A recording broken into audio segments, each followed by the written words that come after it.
Tout d'abord, l'entreprise Tesla tient son nom de Nikola Tesla, un inventeur et ingénieur américain d'origine serbe né en 1856. L'histoire de Tesla commence avec deux personnes, Martin Eberhard et Mark Tarpenning.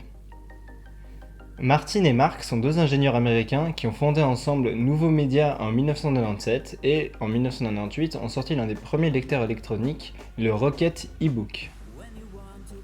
L'idée de fonder Tesla part de l'amour des voitures de sport de Martin Eberhard. Dans une interview de CNBC, il explique qu'après son divorce, il a cherché à faire ce que tout homme sensé et avec de l'argent ferait, c'est-à-dire s'acheter une nouvelle voiture de sport. Il explique que toutes les voitures qu'il voit consomment entre 15 et 20 litres au 100, et qu'à cette époque, avec les guerres au Moyen-Orient et les enjeux qui vont avec, donc le pétrole, il n'était pas sûr de vouloir acheter une voiture qui consommait autant, et surtout que toutes les voitures de sport à cette époque étaient à essence. Mais, désireux de sa voiture de sport, Martin va parler avec Mark de l'état des choses, et ensemble ils vont calculer quelle énergie est la moins polluante, et ils verront que c'est finalement l'électricité qui est la moins polluante. Alors Martin va contacter une petite compagnie du nom de AC Propulsion, une petite compagnie américaine qui venait de créer l'une des premières voitures de sport américaines, la T0. La T0 était une petite voiture électrique avec batterie au plomb qui était dangereuse et avait peu d'autonomie. Après avoir décelé le potentiel dans la T0, Martin va investir de son propre argent qu'il avait gagné grâce au Rocket e-book dans la société et va leur demander de construire une voiture avec des batteries lithium-ion plutôt que des batteries au plomb, ce qu'ils vont réussir à faire.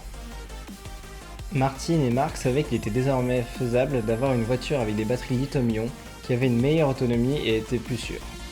Ils avaient un peu d'expérience avec toute la partie électronique comme les puces et les batteries, mais par contre n'avaient aucune idée de comment faire une voiture classique. Alors pour ce faire, Eberhard et Tarpenning vont aller au Auto Show de Los Angeles en 2002 et vont aller à la rencontre du constructeur anglais Lotus qui deviendra plus tard leur partenaire. Quelques mois plus tard, le 1er juillet 2003, ils créèrent Tesla Motors. 3 ans après le début du partenariat entre Tesla, AC Propulsion et Lotus, à Santa Monica en Californie, la société américaine dévoilera les premiers prototypes de son premier modèle, la Tesla Roadster. La Roadster était en réalité une Lotus Elise à moteur électrique, mais ce faisant, elle intriguera beaucoup de monde, dont un certain Arnold Schwarzenegger, alors gouverneur de Californie. La petite décapotable effectuera le 0 à 100 en moins de 4 secondes et sera vendue à 2680 exemplaires de 2008 à 2012. Martin et Mark vont avoir une première rencontre avec Elon Musk lors d'une conférence de la Mars Society, qui était à l'époque un groupe de fans d'astronomie et de la planète Mars qui se réunissait quelques fois par année afin de parler de la planète rouge. Mais c'est en 2004 qu'ils vont reprendre contact avec Elon Musk et qu'il deviendra l'un des investisseurs dans la marque et président du conseil d'administration. En août 2017, coup de tonnerre, le conseil d'administration demande à Martin Eberhard de quitter son poste de PDG et de devenir président de la technologie. Poste qu'il quittera 6 mois après en compagnie de Mark Tarpenning.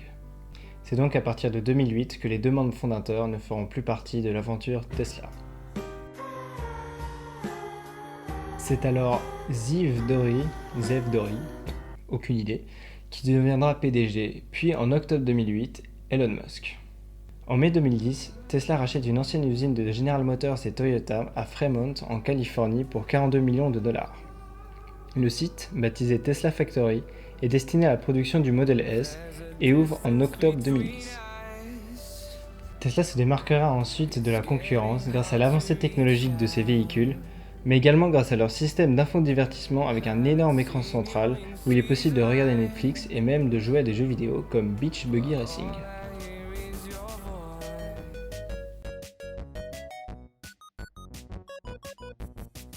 En 2014, Tesla annonce l'autopilot.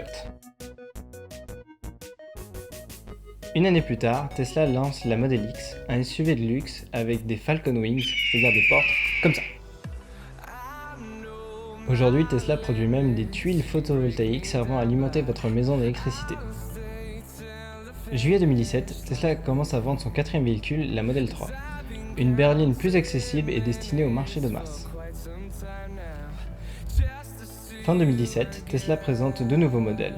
Le semi-truck, un semi-remorque électrique avec 800 km d'autonomie, et la seconde génération du Tesla Roadster, capable d'un 0 à 100 en 1,9 secondes avec une autonomie annoncée à 1000 km.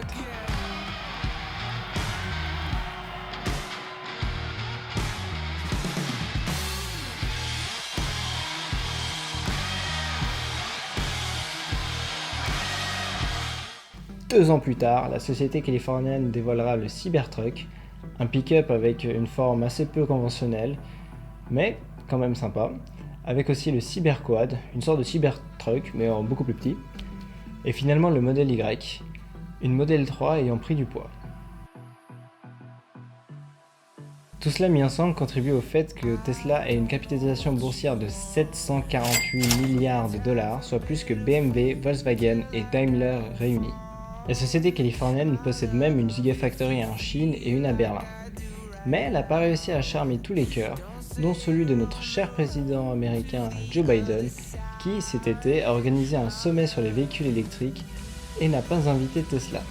C'est tout pour cet épisode sur l'histoire de Tesla, j'espère que ça vous aura plu. Et puis pour la suite, on se tient au courant.